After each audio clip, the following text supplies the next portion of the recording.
everyone. Welcome to the world of physics.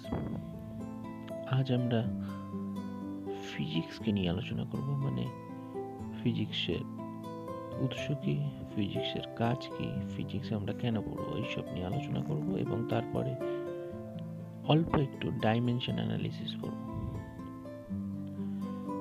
Physics কি জানার আগেই আমরা সবাই জানি যে physics is a branch of science.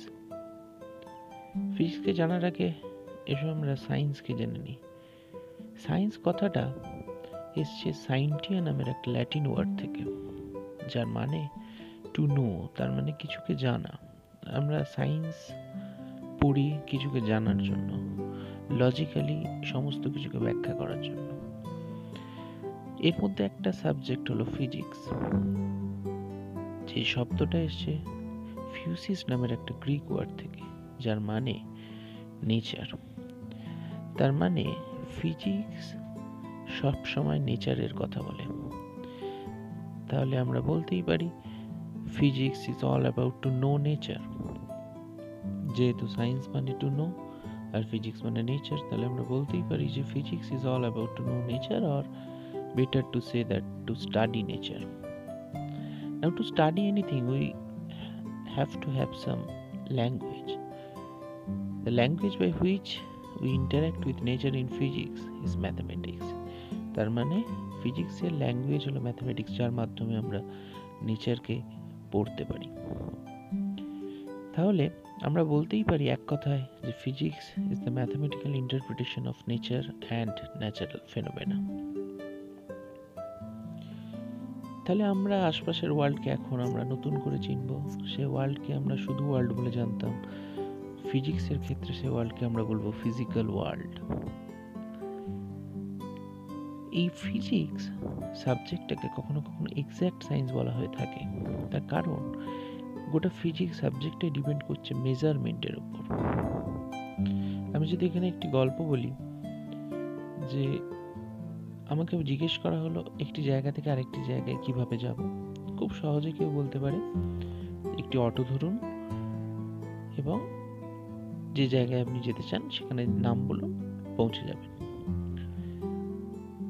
এবার যদি কোনো ফিজিসিস্টকে এই কথাটা জিজ্ঞেস করা হয়, তিনি হয়তো বলবেন যে আপনি একটা অটোয় উঠুন, অটোটি যদি 30 কিলোমিটার পার ঘন্টা বেগে যায় বা 30 কিলোমিটার পার আওয়ার স্পিড নিয়ে যায়, তাহলে আপনি 15 মিনিটে ওই জায়গাটিতে পৌঁছবেন।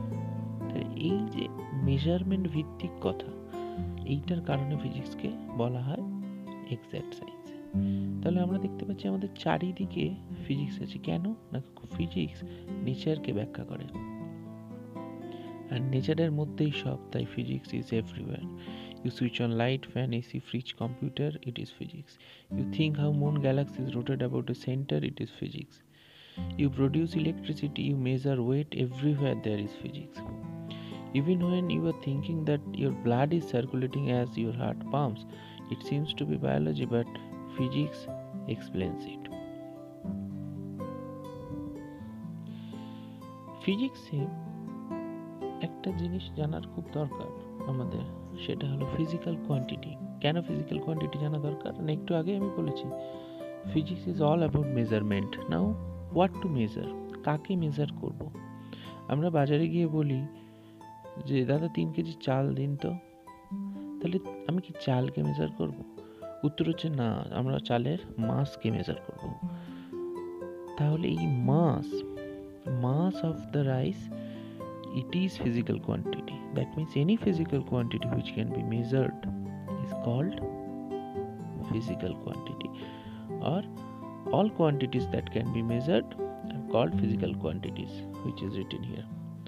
So that may be time, that may be length, that may be mass, that may be force, that may be work done. So every quantity which is measurable quantity is physical quantities. Now after measurement we get some result, that may be 3, that may be 5, that may be 4. After that value, ওই ভ্যালুর পরে আমাকে একটা unit বসাতে হবে। ইউনিটটা কি? এই ইউনিটটা ডিপেন্ড করছে কি ফিজিক্যাল কোয়ান্টিটি আমি মেজার করছি তার উপরে। মানে আমি যদি মাস মেজার করি তাহলে ইউনিট হবে আমার এসআই ইউনিট সিস্টেমে কেজি, লেন্থ মেজার করলে হতে পারে মিটার। তাহলে মেজারমেন্ট আমাকে একটা ভ্যালু দেবে, তার সাথে সাথে যে ফিজিক্যাল কোয়ান্টিটি আমি মেজার করছি তার করসপন্ডিং একটা ইউনিট পাবো। এখন এই ইউনিট কি? দ্য ইউনিট হলো একটা standard magnitude of the same physical quantity. তার মানে আমি যে 3 কেজি বা 3 কেজি বললাম, এই 3 কেজি মানে কি? এটা হলো 1 কেজির আর 1 কিলোগ্রামের 3 টাইমস। তাহলে এই যে 1 কিলোগ্রাম বা শুধু কিলোগ্রাম যেটা, এটাকে আমি বলবো ইউনিট। তাহলে এই কিলোগ্রামটা থাকবে ভ্যালুর পরে, মানে 3 হচ্ছে তার ভ্যালু ইফ উই মেজার মাস। তাহলে এই ভ্যালুর পরে থাকবে kilogram, that is unit. So these are the 4 basic properties of units. That is, they must be well defined, they should be easily available and reproducible, they should be invariable, that is, step as a unit of length is not invariable, this should be accepted to all. That means unit of a physical quantity is well discussed in scientific community. After that, one unit is assigned to one physical quantity. Now you see that physical quantities can be of two types, one is scalar, one is vector, and unit are of two types, one is fundamental units and one is derived unit. So what is scalar? If any physical quantity has only magnitude, then the physical quantity is called as scalar, and if the physical quantity has both magnitude and direction, then the physical quantity can be called as vectors. Now what is fundamental units? The fundamental units corresponds to fundamental physical quantity. So what are fundamental physical quantity? Now the physical quantity whose unit can't be represented by other units. So these physical quantities whose units cannot be represented by other units are called as fundamental physical quantities, and the units of fundamental physical quantities are called as fundamental units. And what is derived unit? So derived unit corresponds to derived physical quantities. So the physical quantities whose units can be represented by the fundamental units, so these physical quantities are called as derived physical quantities, and the unit of derived physical quantities is called as derived units. এখন আমরা দেখব যে fundamental physical quantity দিয়ে কিছু unit system আমরা তৈরি করেছি। For example SI unit system, CGS unit system, আরেকটা ইউনিট সিস্টেম আছে যেটা এখন আর ব্যবহৃত হয় না, that is FPS unit system. তিনটে বেসিক ফিজিক্যাল কোয়ান্টিটি যেগুলো ফান্ডামেন্টাল, মানে যে ফিজিক্যাল কোয়ান্টিটিগুলোর ইউনিটকে অন্যান্য কোনো ইউনিট দিয়ে এক্সপ্রেস করা যায় না, সেরকম তিনটে ফান্ডামেন্টাল ফিজিক্যাল কোয়ান্টিটি হলো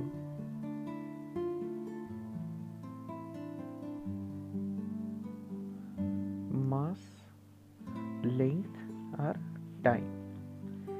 এই তিনটের ইউনিটকে আমরা ফান্ডামেন্টাল ফিজিক্যাল কোয়ান্টিটির ইউনিট হিসেবে লিখতে পারি।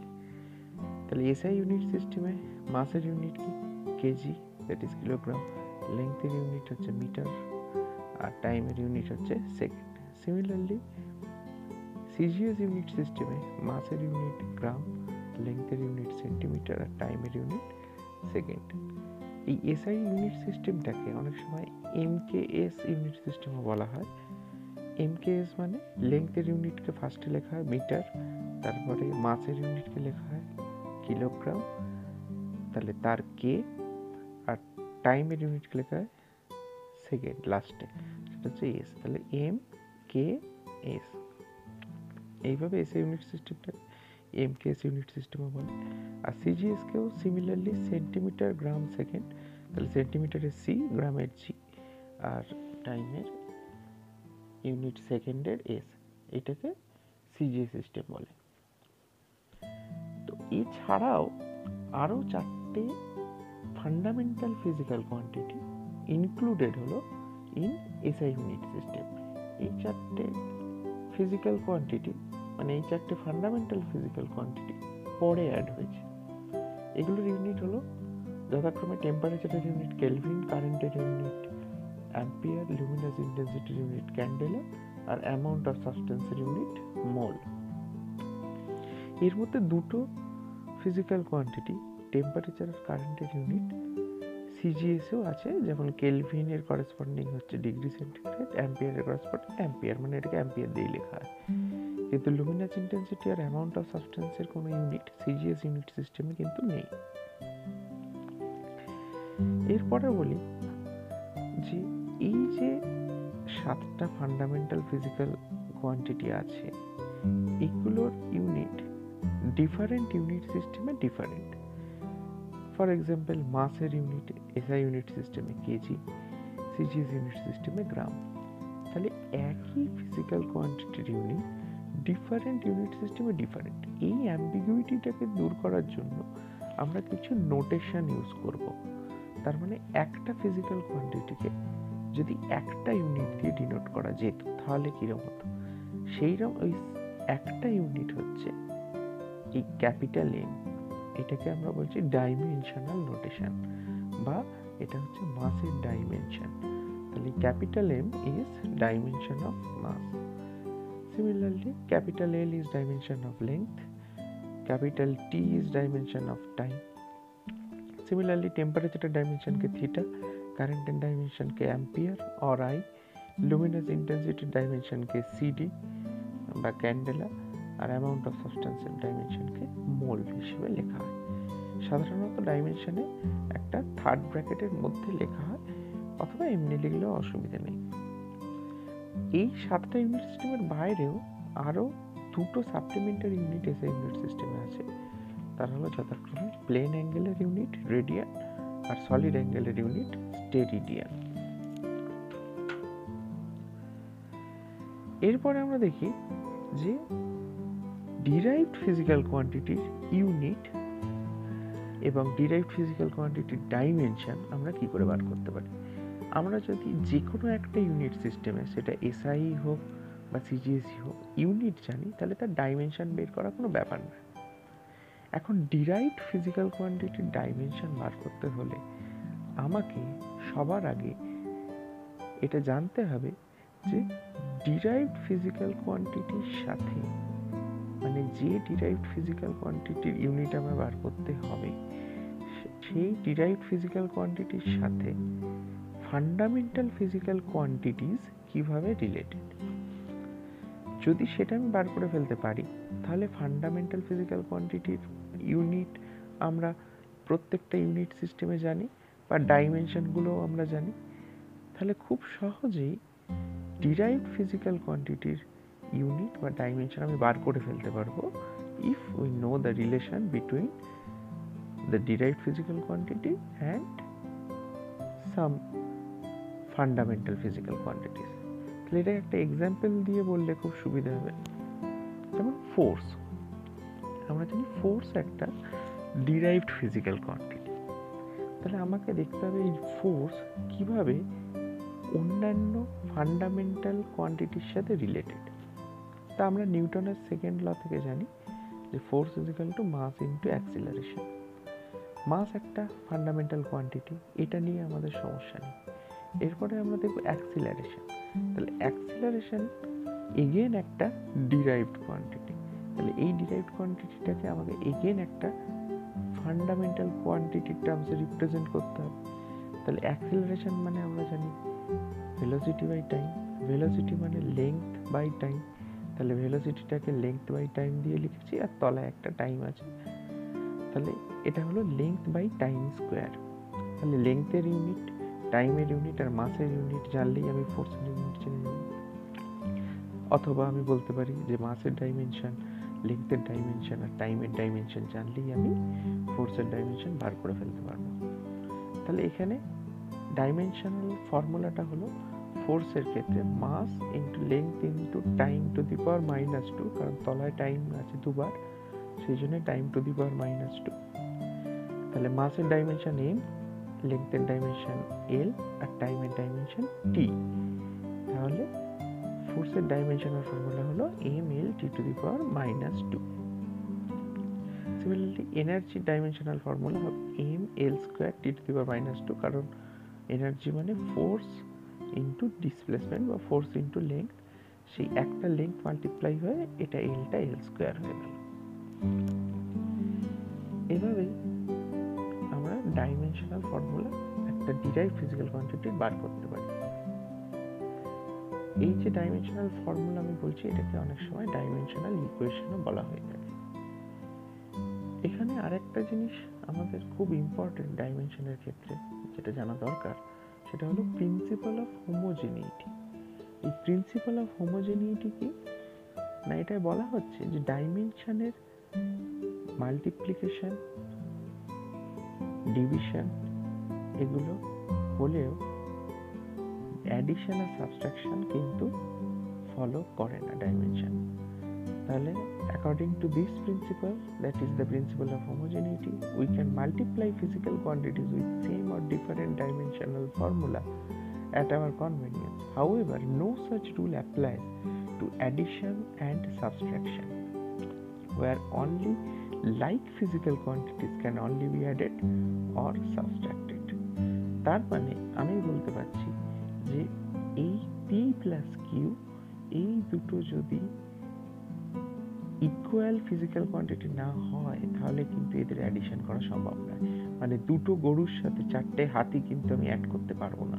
তাহলে দুটো গরু প্লাস চারটে গরু যদি হয় তাহলে হবে 6টা গরু, কিন্তু দুটো গরু আর চারটে হাতি কিন্তু অ্যাড করলে আমি 6টা গরু বা 6টা হাতি কোনোটাই পাবো না।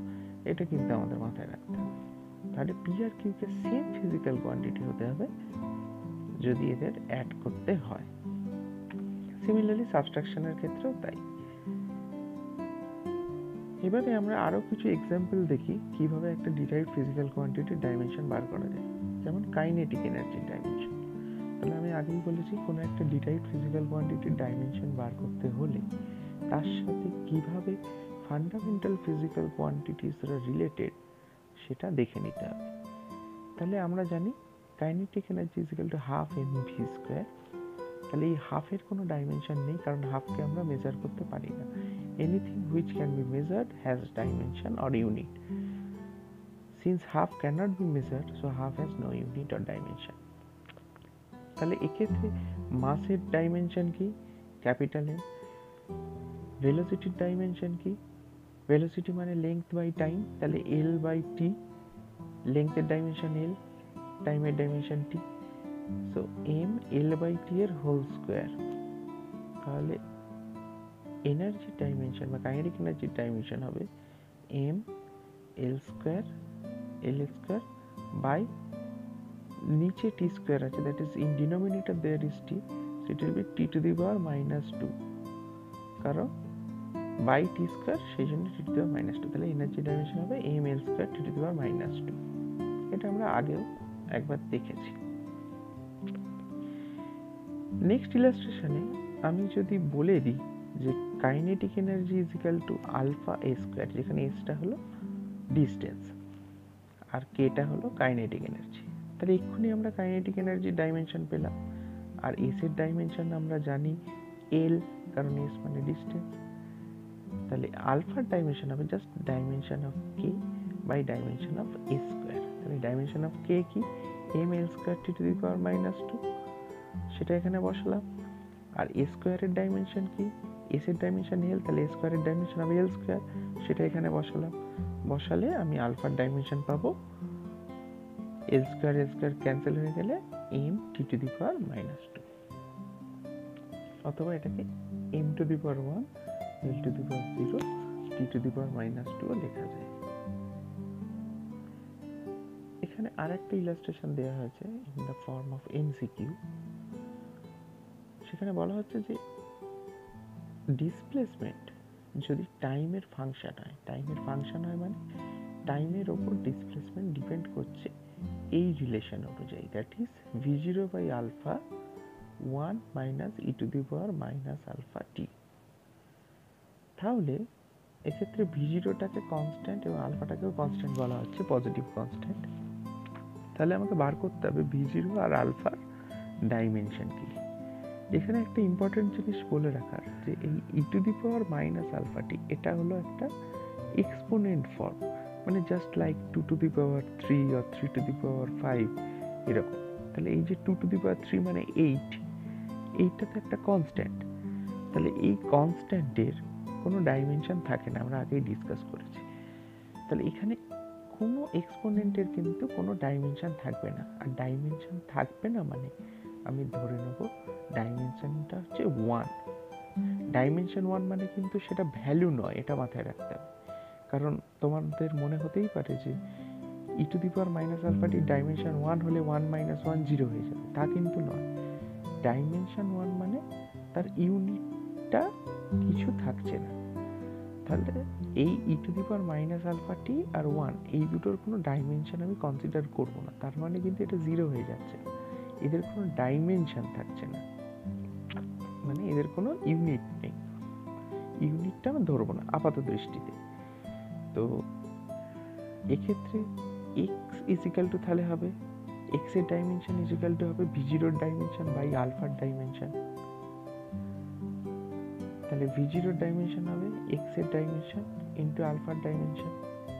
তাহলে এই যে 1 - e⁻−α এটার কোনো ডাইমেনশন নেই, তাহলে আমরা এটা বলতে পারি যে v0 is equal to x into alpha.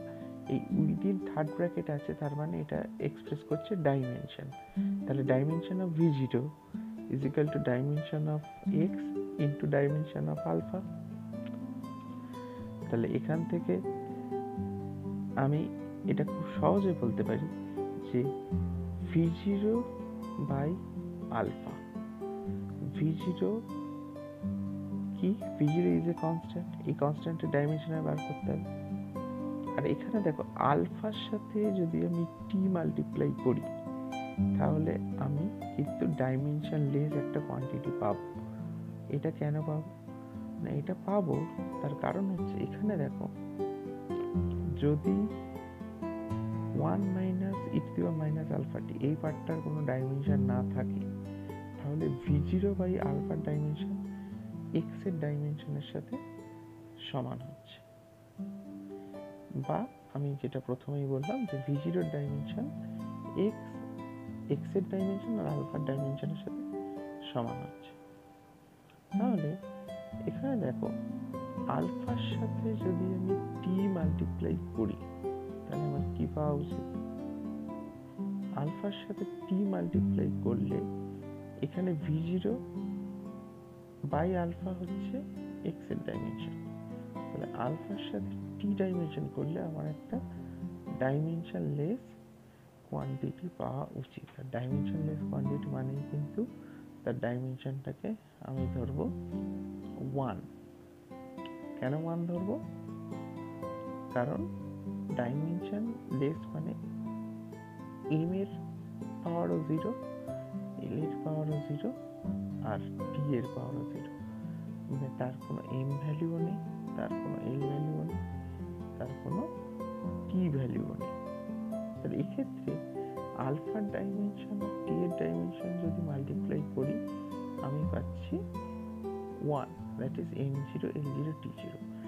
এইখানে e⁻−α আছে, তাহলে এই যে মাইনাসটাকে বাদ দিয়ে আমি যদি আলফা টি ধরি, তাহলে দেখো আমরা এক্সপোনেন্টে সবসময় কিন্তু ডাইমেনশন লেস কোয়ান্টিটি পেয়ে থাকি। যেমন ধরো 2⁻3, তাহলে এই 3টা কিন্তু একটা ডাইমেনশন লেস কোয়ান্টিটি। এই 2 এর জায়গায় এক্ষেত্রে ই ধরা হয়েছে, এই ইটা আমরা ধরে না এখন জানি না, তাহলে ইটা নিয়ে আমি চিন্তা ভাবনা করবো না।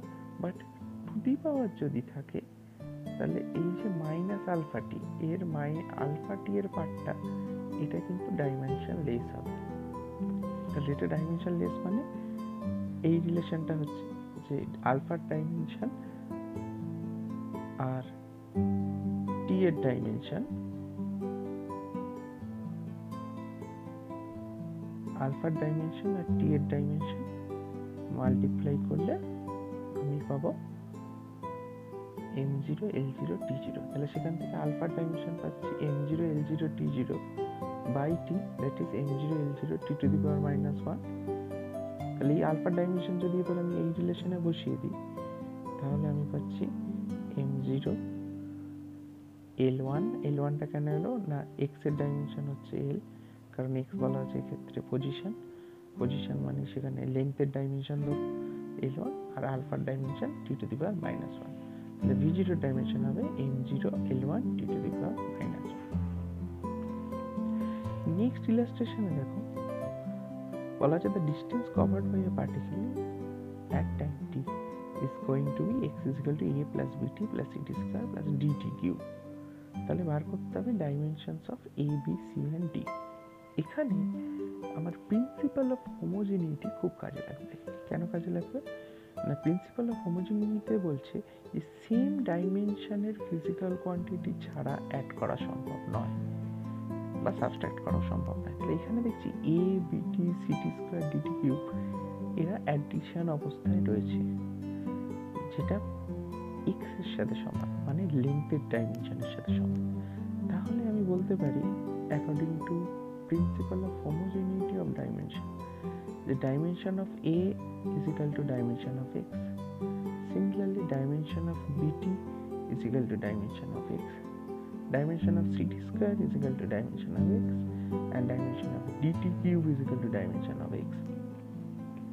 তাহলে প্রত্যেকটা ফিজিক্যাল কোয়ান্টিটি ইন্ডিভিজুয়ালি অ্যাড হলে সেটা প্রত্যেকটা ফিজিক্যাল কোয়ান্টিটির ডাইমেনশন, যে ফাইনাল রেজাল্ট পাচ্ছি তার ডাইমেনশনের সাথে সমান হবে। মানে ফর এক্সাম্পল এ হচ্ছে দুটো বল, বিটি হচ্ছে বা এ ইজিক্যাল টু ধরে নিচ্ছি 2 কেজি, বিটি এটা একসাথে ধরে নিচ্ছি, আচ্ছা কেজি না, আমি এক্সটা যেহেতু লেন্থের ইউনিট দেওয়া আছে আমি এটাকে ধরে নিচ্ছি 2 সেন্টিমিটার, বিটিটাকে ধরে নিচ্ছি 4 সেন্টিমিটার, সিটি স্কোয়ারটাকে ধরে নিচ্ছি 4 সেন্টিমিটার, ডিটি কিউবটাকে ধরে নিচ্ছি 5 সেন্টিমিটার। তাহলে 5 প্লাস 4 প্লাস 4 প্লাস 2 এটা ইজিক্যাল টু আসবে, তাহলে এইটাকে আমি 2 ধরছি, এটাকে ধরছি 4, এটাকে ধরছি 4, এটাকে ধরছি 5। তাহলে এগুলোকে অ্যাড করলে আমি পাবো 5 plus 4 9, 9 plus 4 13, 13 plus 2 that is 15 centimeter. The unit is centimeter, that is dimension is L. So left hand side has also dimension L.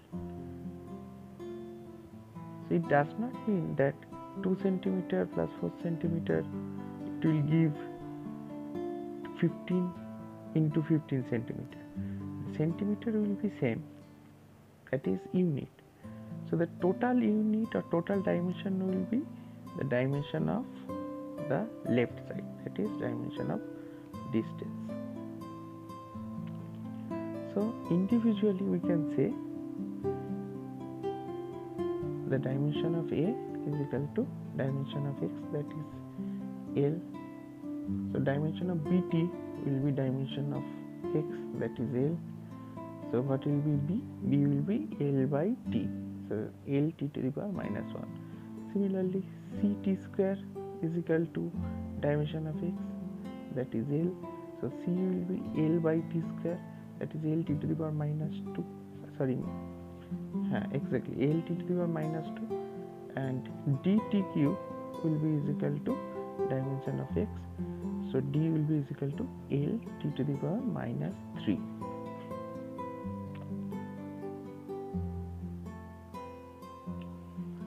So these are the units and dimension of some physical quantities, some derived and some fundamental physical quantities are given together.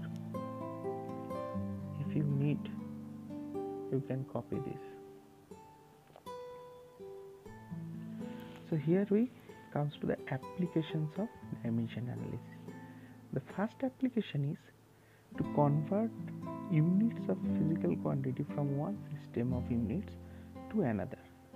That is, we have seen that one unit system is SI 1 unit system is CGS. So how to convert among these 2 unit system? Just like 1 Newton is equal to 10 to the power 5 dyne. That is Newton is SI unit system and dyne is CGS unit system. So as we have seen that every measurable quantity has one numerical value multiplied by its unit. So suppose we are measuring a physical quantity, suppose that is force, or that is energy, or that is velocity, whatever it may be. So numerical value for one unit system is N1 and unit is U1. So similarly, in the other unit system, the numerical value is N2 and unit is U2. So we know we are measuring the same value. We are measuring the same value but in different unit system. That means suppose this line, if I measure this line, so it can be 1 meter or it can be 100 centimeter. So both are same. The length of the line are same. So in one unit its numerical value is 1, in one unit its numerical value is 100. So the thing remains same but its value and unit changes. So we can say that N1 times U1 is equal to N2 times U2. The numerical value into unit gives you a constant. So from this equation you can easily find out N2 or N1, whichever is given you can find out the other. And you have to know the unit of one unit system. So that is, suppose here the unit in one unit system is M1 to the power A, L1 to the power B and T1 to the power C. So in other unit system, that is second unit system, it is M2 to the power A, L2 to the power B and T2 to the power C. So N2 will be N1 times this part. এই জিনিসটা খুব easy হয়ে যাবে যদি আমরা একটা example দিয়ে দিই। তাহলে এই ইলাস্ট্রেশনে আমাকে বলা আছে ইয়ংস মডুলাস অফ স্টিল। আমরা জানি না ইয়ংস মডুলাস অফ স্টিল কি, এটা একটা ফিজিক্যাল কোয়ান্টিটি আমরা পরে ডিসকাস করব। এটা বলা আছে 19 × 10⁻10 newton per metre square. Newton কিসের ইউনিট? নিউটন আমরা জানি ফোর্সের ইউনিট। তাহলে ফোর্সের ডাইমেনশন আমরা এখান থেকে দেখে নিই। ফোর্সের ডাইমেনশন হচ্ছে ml/t², that is ml t⁻²। তাহলে ইয়ংস মডুলাসের unit newton per metre square.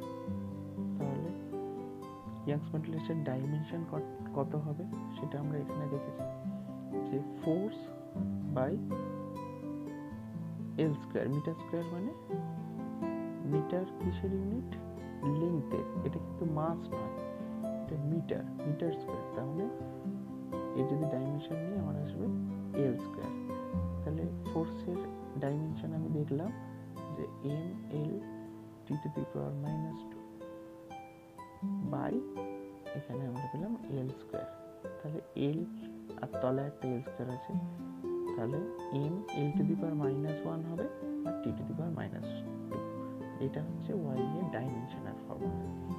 তাহলে আমাকে এই নিউটন পার মিটার স্কয়ার ইউনিটটাকে কনভার্ট করতে হবে ডাইন পার সেন্টিমিটার স্কয়ার। কি করে করব? আমি ধরে নিচ্ছি এসআই ইউনিট সিস্টেমে এইটা হলো এই m এর ভ্যালু। আমরা কি জানি এসআই ইউনিট সিস্টেমে m মানে মাস, তাহলে মাসের ইউনিট কি এসআই ইউনিট সিস্টেমে? এটা হলো কেজি, 1 কেজি। তাহলে 1 নিউটন পার মিটার স্কয়ার এটা ইকুয়াল টু 1 কেজি, মানে মাসের ইউনিট কেজি। এল এর ইউনিট কি? এল মানে লেংথ।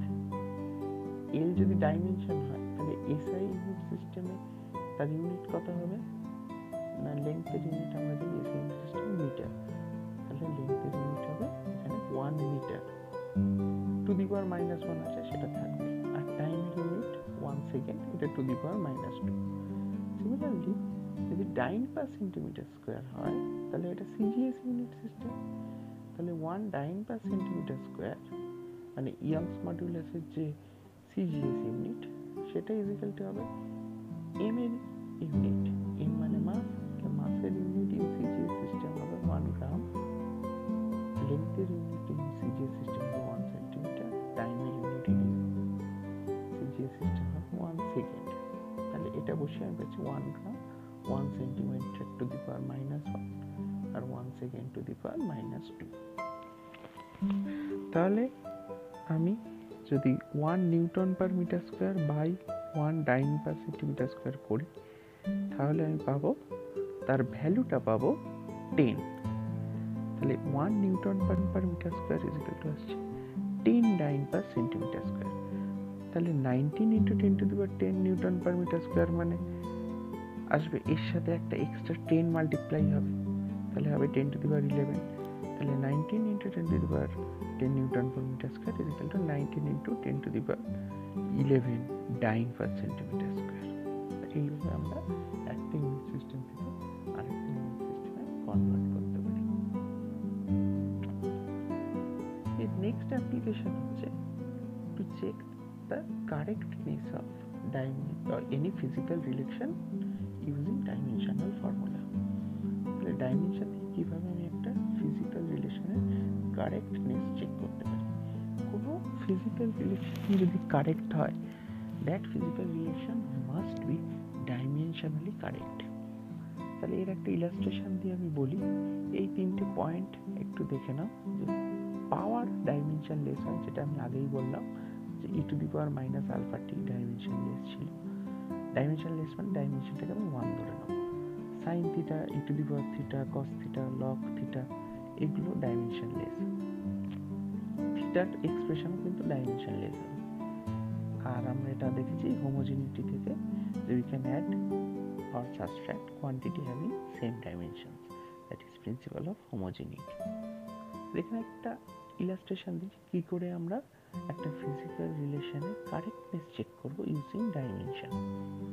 তাহলে এখানে দেখি ডাইমেনশনের কারেক্টনেস চেক করব আমি এই রিলেশনটা v equal to u plus এটি, যেখানে ভিও একটা স্পিডের ডাইমেনশন, ইউও একটা স্পিডের ডাইমেনশন আর এটিও একটা স্পিডের ডাইমেনশন হতে হবে, কারণ আমরা আগেই দেখেছি যে সেম ডাইমেনশন ছাড়া কিন্তু অ্যাড বা সাবট্রাক্ট করা যায় না।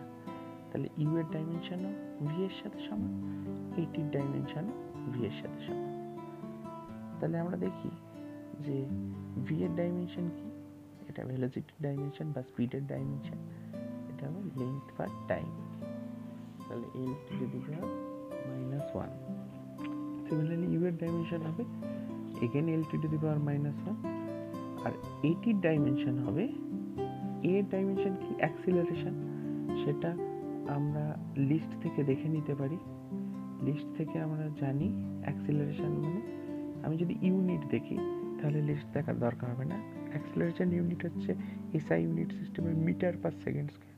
তাহলে মিটার কিসের ইউনিট না লেংথের, লেংথের ইউনিট হচ্ছে মিটার।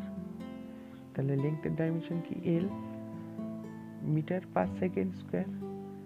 তাহলে মিটার পার সেকেন্ড স্কয়ার মানে মিটার পার সেকেন্ড স্কয়ার মানে মিটার ডাইমেনশন হচ্ছে লেংথের, তাহলে লেংথের ডাইমেনশন হচ্ছে এল বাই সেকেন্ড মানে কিসের ইউনিট, এটা টাইমের ইউনিট, তাহলে হবে বাই টি স্কয়ার। তাহলে L by T square that is L T to the power -2। তাহলে অ্যাক্সিলারেশনের ডাইমেনশন পেলাম এল টি টু দি পাওয়ার -2, আর তার সাথে টাইমের ডাইমেনশন মাল্টিপ্লাই করে পেলাম আমি final as L T to the power -1। তাহলে দেখো এল টি টু দি পাওয়ার -1ও কিন্তু ভেলোসিটির ডাইমেনশন। তাহলে আমার যে ডিজায়ার জিনিসটা ছিল যে ইউ এর ডাইমেনশনও ভি এর ডাইমেনশনের সাথে সমান হবে, আবার এটির ডাইমেনশনও ভি এর ডাইমেনশনের সাথে সমান হবে। তাহলে আমি তাই পেলাম, এটির ডাইমেনশনও আমি ভি এর ডাইমেনশনের সাথে সমান পেলাম, ইউ এর ডাইমেনশন আমি ভি এর ডাইমেনশনের সাথে সমান পেলাম, তাহলে আমি বলতে পারি যে এই রিলেশনটা কারেক্ট।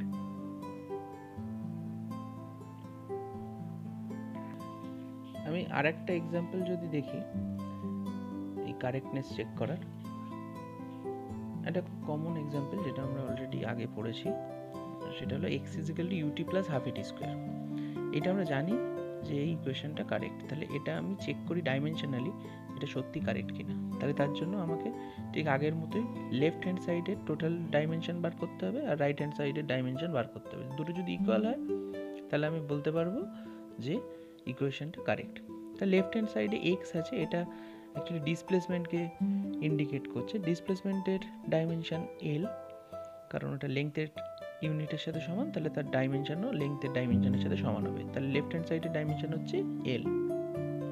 এবার রাইট হ্যান্ড সাইডের প্লাস অবস্থায় ut + ½ at স্কয়ার আছে, তাহলে ut ডাইমেনশন আর ½ at স্কয়ারের ডাইমেনশন, এই দুটোর ডাইমেনশনই যদি ইন্ডিভিজুয়ালি l হয় তাহলে আমি বলতে পারবো যে রাইট হ্যান্ড সাইডের টোটাল ডাইমেনশনও l হবে, কারণ এটা আমি আগে বলেছি যে ডাইমেনশন যোগ করলে কিন্তু 2 টাইমস বা 3 টাইমস হয় না, এটা কিন্তু সেমই থাকে। যদি দুটো ডাইমেনশন সেম ডাইমেনশন অ্যাড করি তাহলে টোটাল ডাইমেনশন যে কোনো একটা ডাইমেনশনের সাথে সমান হবে। তাহলে ইউটির ডাইমেনশনও l দেখাতে হবে, ½ at স্কয়ারের ডাইমেনশনও l দেখাতে হবে। এটা দেখাতে পারলেই আমি প্রমাণ করতে পারবো যে এই রিলেশনটা কারেক্ট। তাহলে ইউটির ডাইমেনশন দেখি, ইউ মানে ভেলোসিটি, টি মানে টাইম, তাই ভেলোসিটি মানে লেংথ বাই টাইম, তাহলে l/t ইন্টু টি, তাহলে টি কেটে যাবে, পড়ে থাকবে l, তাহলে ইউটির ডাইমেনশন l দেখানো হলো। এবার ½ at স্কয়ার, এখানে হাফের কোনো ডাইমেনশন নেই। এ মানে অ্যাক্সিলারেশন, অ্যাক্সিলারেশন মানে হচ্ছে length by time square, length by time square into time square, তাহলে টাইম স্কোয়ার কেটে যাবে, পড়ে থাকবে লেংথ। এই যে অ্যাক্সিলারেশন = ভেলোসিটি বাই টাইম দেখানো আছে, ভেলোসিটি মানে আবার লেংথ বাই টাইম, তাহলে তলায় টাইম স্কোয়ার আসছে, তাহলে টাইম স্কোয়ার আর উপরে এই টাইম স্কোয়ার কেটে গিয়ে পড়ে থাকবে লেংথ। তাহলে আমি বলতে পারি যে ইউটি আর ½ at স্কয়ার দুটো ডাইমেনশনই ইন্ডিভিজুয়ালি লেংথের ডাইমেনশনের সাথে সমান, তাহলে রাইট হ্যান্ড সাইডের টোটাল ডাইমেনশন অ্যাকচুয়ালি l হবে আর লেফট হ্যান্ড সাইডের ডাইমেনশন l। তাহলে ডাইমেনশনালি আমি চেক করতে পারলাম যে ইকুয়েশনটা কারেক্ট। এইভাবে যে কোনো ইকুয়েশন যদি আমায় দেওয়া থাকে আমি তো খুব সহজেই লেফট হ্যান্ড সাইড আর রাইট হ্যান্ড সাইডের ডাইমেনশন ক্যালকুলেট করে বলে দিতে পারবো যে ইকুয়েশনটা কারেক্ট কি ইনকারেক্ট। নেক্সট অ্যাপ্লিকেশন ডাইমেনশনের আমরা যেটা দেখব সেটা হলো একটা ফিজিক্যাল রিলেশন এস্টাবলিশ করা, to establish a relation between different physical quantities. তাহলে এইটার জন্য আমাকে প্রবলেম, আমি একেবারে ডাইরেক্ট ইলাস্ট্রেশনে চলে যাই তাহলে বুঝতে সুবিধা হবে। যে ধরি আমরা এই অঙ্কটা, যে let us find an expression for the time period t of a simple pendulum. The time period t may depend upon mass m of the bob of the pendulum, length of the pendulum and acceleration due to gravity at the place where the pendulum is suspended. তার মানে আমাকে যে কোনো প্রবলেমে, যে প্রবলেমে আমার একটা ফিজিক্যাল রিলেশন বার করতে হবে, সেই প্রবলেমে কিন্তু আমাকে এই রকমভাবে অঙ্ক দেয়া থাকবে যে কিভাবে এই যে চারটে ফিজিক্যাল কোয়ান্টিটি এখানে দেখো, যে টাইম পিরিয়ড, মাস, লেংথ আর অ্যাক্সিলারেশন ডিউ টু গ্র্যাভিটি, তাহলে এই চারটে টাইম পিরিয়ড কিভাবে রিলেটেড এইটা আমাকে বলা থাকবে। তাহলে এখানে আমরা দেখতে পাচ্ছি টাইম পিরিয়ড টি মাসের উপর ডিপেন্ড করছে, লেংথের উপর ডিপেন্ড করছে, অ্যাক্সিলারেশন ডিউ টু গ্র্যাভিটির উপর ডিপেন্ড করছে। এবার কীভাবে ডিপেন্ড করছে মানে কোন পাওয়ারের সাথে ডিপেন্ড করছে, সেইটার জন্য আমাকে প্রথম যে স্টেপটা করতে হবে সলিউশনে, যে time period depends upon M, তাহলে আমি ধরে নিচ্ছি m to the power a এর সাথে proportional. Similarly time period depends on l, তাহলে আমি ধরে নিচ্ছি l to the power b এর সাথে প্রপোর্শনাল। আর বলেছে অ্যাক্সিলারেশন ডিউ টু গ্র্যাভিটি, তাহলে এটা আমি ধরে নিচ্ছি g two the power c এর সাথে প্রপোর্শনাল। তাহলে আমাকে বার করতে হবে a b আর c, তাহলেই আমি একটা কারেক্ট ফিজিক্যাল রিলেশন পেয়ে যাব। তাহলে এখানে আমি যদি কম্বাইন করি তিনটে প্রপোর্শনালিটি, তাহলে আমি পাচ্ছি t proportional to m to the power a, l to the power b, g two the power c। আর এখানে একটা প্রপোর্শনালিটি কনস্ট্যান্ট আসবে, সেটাকে আমি k ধরে নিচ্ছি, এটা একটা ডাইমেনশনলেস কনস্ট্যান্ট। তাহলে এবারে যদি ইকুয়েশনটা ডাইমেনশনালি কারেক্ট হয়, এই ইকুয়েশনটা যে t = k m to the power a, l to the power b, g two the power c, তাহলে লেফট হ্যান্ড সাইডের ডাইমেনশন রাইট হ্যান্ড সাইডের ডাইমেনশনের সাথে সমান হতে হবে। তাহলে লেফট হ্যান্ড সাইডের ডাইমেনশন হবে টি, কারণ এটা টাইম পিরিয়ডের ডাইমেনশন টাইমের সাথে সমান, তাহলে লেফট হ্যান্ড সাইডের ডাইমেনশন টি। এবার এম এর ডাইমেনশন এম, তাহলে আমি এখানে লিখলাম capital M to the power এ, কারণ ক্যাপিটাল এম হচ্ছে, এটা কিন্তু মিটার না, এটা মাস, তাহলে এই মাসের ডাইমেনশন ক্যাপিটাল এম, এখানে মাসকে স্মল এম দিয়ে লেখা হয়েছে, আর এখানে মাসের ডাইমেনশনকে ক্যাপিটাল এম দিয়ে লেখা হয়েছে। তাহলে এখানে L to the power B আছে, তাহলে স্মল এল এর জায়গায় যেটা লেংথ, সেটার জায়গায় আমি ক্যাপিটাল এল বসাবো, যেটা লেংথের ডাইমেনশন, তাহলে L to the power B. এবার জি মানে অ্যাক্সিলারেশন ডিউ টু গ্র্যাভিটি, তার মানে এটা অ্যাক্সিলারেশনের ডাইমেনশনের সাথে সমান হবে। আমরা আগেই দেখেছি অ্যাক্সিলারেশনের ডাইমেনশন হচ্ছে L T to the power minus two, তাহলে L T to the power minus two whole to the power C. এবারে আমি পাওয়ারগুলোকে চেক করব, এখানে একটাই এম আছে, তাহলে এম টু দি পাওয়ার এ হলো, এখানে একটা L to the power B into L to the power C আছে, এই যে L whole to the power C, তার মানে L to the power B into L to the power C, তাহলে এখানে L to the power B into L to the power C, এটাকে কিভাবে লেখা যায়, তাহলে L to the power B into L to the power C, এটা ইজিক্যালটা আমরা লিখতে পারি L to the power B plus C. এইভাবে আমরা জানি যে যদি ইন্ডেক্সের এরকম প্রোডাক্ট ফর্ম থাকে, তাহলে এই দুটো ইন্ডেক্স অ্যাড হয়ে যায়, তাহলে এখানে আমি পেয়ে গেছি L to the power B plus C. আর T to the power T এক জায়গাতেই আছে, T to the power minus two আছে, তার সাথে whole to the power C আছে, তাহলে এটা হলো T to the power minus two C. তাহলে বাঁ দিকে আছে টি, ডান দিকে আছে M to the power A, L to the power B plus C, T to the power minus two C. তাহলে যদি এই ইকুয়েশনটাকে ডাইমেনশনালি কারেক্ট হতে হয়, তাহলে ডান দিকের ডাইমেনশনের সাথে বাঁ দিকের ডাইমেনশন মেলাতে হবে, তার মানে বাঁ দিকে কোনো এম নেই, তাহলে এখানে এম এর পাওয়ার কি হবে, জিরো হবে, তাহলে এ ইজ ইকাল টু জিরো। আবার বাঁ দিকে কোনো লেফট হ্যান্ড সাইডে কোনো এল নেই, তাহলে এল এর পাওয়ার কি হবে, এল এর পাওয়ার ডান দিকে রাইট হ্যান্ড সাইডে আছে বি প্লাস সি, তাহলে লেফট হ্যান্ড সাইডে জিরো, তাহলে B plus C is equal to zero. Or আমি এইটাকে একটা ইকুয়েশন দিয়ে রেখে দিচ্ছি যে B plus C is equal to zero. আর এখানে টি এর ডাইমেনশন আছে ওয়ান, বাঁদিকে লেফট হ্যান্ড সাইডে টি এর ডাইমেনশন মানে পাওয়ার ওয়ান আছে ডাইমেনশনের, তাহলে রাইট হ্যান্ড সাইডে টি এর পাওয়ার আছে মাইনাস টু সি, তাহলে এখানে minus two C is equal to one হতে হবে। তাহলে এই তিনটি ইকুয়েশন আমরা পেয়ে গেলাম। এখান থেকে সলভ করলে পাচ্ছি A is equal to zero আগেই পেয়েছি, এই লাস্ট ইকুয়েশন থেকে C is equal to minus half পাচ্ছি, আর C is equal to minus half হলে সেটা এই ইকুয়েশনে বসিয়ে দিয়ে বি ইজ ইকাল টু পেয়ে যাচ্ছি প্লাস হাফ। তাহলে সি এর ভ্যালু হচ্ছে মাইনাস হাফ, বি এর ভ্যালু হচ্ছে প্লাস হাফ। এবার এই এ বি সি এর ভ্যালুটা আমি যদি এই ইকুয়েশনে বসাই, যেটা মেন ইকুয়েশন ছিল আমার, এই T is equal to K M to the power A L to the power B G to the power C, এখানে কিন্তু ফিজিক্যাল কোয়ান্টিটিগুলোকে লেটার দিয়ে সিম্বলাইজ করা হয়েছে। তাহলে এখানে small M to the power zero হবে, তাহলে মাসের ওপর ডিপেন্ড করবে না। এল টু দি পাওয়ার বি মানে L to the power plus half হবে, কারণ বি এর ভ্যালু এসছে প্লাস হাফ, আর G to the power C মানে G to the power minus half হবে।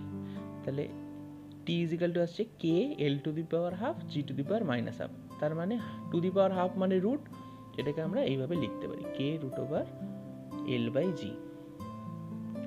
তাহলে T is equal to K root over L by G. এটার correct equation যদি আমি দেখি, তাহলে এটা কে এর ভ্যালুটা আসে, কে ইজ ইকাল টু আসে 2 পাই। তাহলে কে এর ভ্যালু, এটা এক্সপেরিমেন্টালি করে দেখা যায়, কে এর ভ্যালু আসছে 2 পাই, তাহলে 2 পাই রুট ওভার এল বাই জি, এইটা আমাদের মাথায় রাখতে হবে। যদি এই ভ্যালুটা না জানা থাকে, কে এর ভ্যালু 2 পাই, তাহলে শুধু কে রেখে দিলেও কোনো অসুবিধে কিন্তু নেই, ঠিক আছে। এবার নেক্সট ইলাস্ট্রেশনে আমি একটা সহজ ইলাস্ট্রেশন দিচ্ছি, সেটা হলো if P is the pressure of gas and rho is its density, then find the dimension of velocity in terms of P and rho. তাহলে এখানে কি বলে দিয়েছে যে ভেলোসিটি প্রেশারের ওপর ডিপেন্ড করছে এবং ডেন্সিটির ওপর ডিপেন্ড করছে। কীভাবে ডিপেন্ড করছে, আগেরটার মতোই V proportional to P to the power A rho to the power B ধরেছে, একটা কনস্ট্যান্ট এসছে কে, প্রপোর্শনালিটি কনস্ট্যান্ট। তাহলে ভেলোসিটির ডাইমেনশন আমরা জানি L T to the power minus one, আর প্রেশারের ডাইমেনশন আমরা আগের যে লিস্ট দিয়েছিলাম সেখান থেকে দেখে নিতে পারো, তাহলে প্রেশারের ডাইমেনশন ফোর্স বাই এরিয়া করেও করতে পারি আমরা, ফোর্স বাই এরিয়া করে প্রেশারের ডাইমেনশন আগে বার করে নিতে পারি, বা আমি আগের যে ইকুয়েশন দিয়ে দিয়েছি সেখান থেকেও দেখে নিতে পারি। সেটা হলো M L inverse T to the power -2, এটা হলো প্রেশারের ডাইমেনশন। এগুলো মনে রাখলে একটু ভালো। তাহলে এটা টু দি পাওয়ার এ, আর রো মানে ডেনসিটি মানে মাস বাই ভলিউম, তাহলে এম বাই এল কিউব, তাহলে M L to the power -3, এগুলো একটু মনে রাখতে পারলে ভালো হয়। তাহলে M L to the power -3 whole to the power B. তাহলে রাইট হ্যান্ড সাইডে আমি কম্পেয়ার করতে পারি যে বাঁদিকে কোনো এম নেই, তাহলে এখানে একটা M to the power A আছে, একটা M to the power B আছে। তাহলে M to the power A plus B, তাহলে A plus B is equal to 0। এইটা তোমরা একটু নিজেরা করে দেখবে এ এর ভ্যালু হাফ আর বি এর ভ্যালু -হাফ আসছে কিনা। একদম এল এর পাওয়ার কম্পেয়ার করবে, এল এর পাওয়ার আসবে -a -3b, টি এর পাওয়ার আসবে -2a। এটা তোমরা কম্পেয়ার করবে, করে নিজেরা করে দেখবে যে এ এর ভ্যালু হাফ, বি এর ভ্যালু -হাফ আসছে কিনা। এবারে লাস্ট যে পার্টটা বলবো সেটা হলো limitation of dimension analysis. Dimension analysis একটা খুব ভালো টেকনিক, কোনো একটা ইকুয়েশন কারেক্ট কিনা বা কোনো একটা নতুন ফিজিক্যাল রিলেশন তৈরি করার জন্য খুব ইম্পর্ট্যান্ট একটা টুলস। বাট ডাইমেনশন অ্যানালিসিসে কিছু লিমিটেশন আছে যেটা আমরা অলরেডি হয়তো ফিল করতে পেরেছি। যেমন যে dimension does not depend on magnitude. ম্যাগনিটিউডটা কি হচ্ছে সেটা কিন্তু ডাইমেনশন তার পরোয়া করে না। এবং এর জন্যেই এই যে ইকুয়েশন একটা করেছি ইউটি প্লাস হাফ এটি স্কোয়ার, এটাও কিন্তু আমার ডাইমেনশনালি কারেক্ট হয়ে যাবে, বাট এটা কিন্তু কারেক্ট ইকুয়েশন হবে না, কারণ এখানে একটা হাফ আসবে, হাফ এটি স্কোয়ার। যেহেতু হাফের, তাহলে একটা কনস্ট্যান্টের কোনো ডাইমেনশন নেই, এটা কিন্তু একটা লিমিটেশন কারেক্ট ইকুয়েশন এস্টাবলিশ করার ক্ষেত্রে। এছাড়া ওই যে কে দেখলাম আগের যে আগের প্রবলেমে যে কেটা দেখেছিলাম, এই কে এর কিন্তু কোনো ডাইমেনশন আমি ধরতে পারবো না। এই কে এর কোনো ডাইমেনশন আমি ধরতে পারবো না, এই নিউমেরিক্যাল কনস্ট্যান্টের কোনো ডাইমেনশন এক্ষেত্রে কিন্তু বার করা যাবে না ডাইমেনশন অ্যানালিসিস দিয়ে। এটা একটা লিমিটেশন। আর লাস্ট লিমিটেশন হচ্ছে এইটা ডাইমেনশন অ্যানালিসিস খুব ভালো টুলস যদি রিলেশনটা হয় প্রোডাক্ট টাইপ, মানে A into B, B into C এরমভাবে, মানে এই এখানে যেমন P P to the power A into rho to the power. But it fails in the case of exponential and trigonometric relation. তাহলে সাইন থিটা, কস থিটা বা e to the পাওয়ার, এইগুলোর কিন্তু আমি দেখেছি কোনো ডাইমেনশন নেই। তাহলে এইরকম টার্ম যদি থাকে তাহলে কিন্তু আমি ডাইমেনশন অ্যানালিসিস করে কোনো রিলেশন এস্টাবলিশ করতে পারবো না। তাহলে এইগুলো হলো ডাইমেনশন অ্যানালিসিসের লিমিটেশন। ডাইমেনশন অ্যানালিসিসের এই আলোচনা থেকে আশা করি তোমাদের উপকার হবে। তোমরা আরও বেশি করে প্রবলেম প্র্যাকটিস করো, তাহলে ডাইমেনশন অ্যানালিসিসটা অনেক ইজিয়ার হবে। Thank you for watching.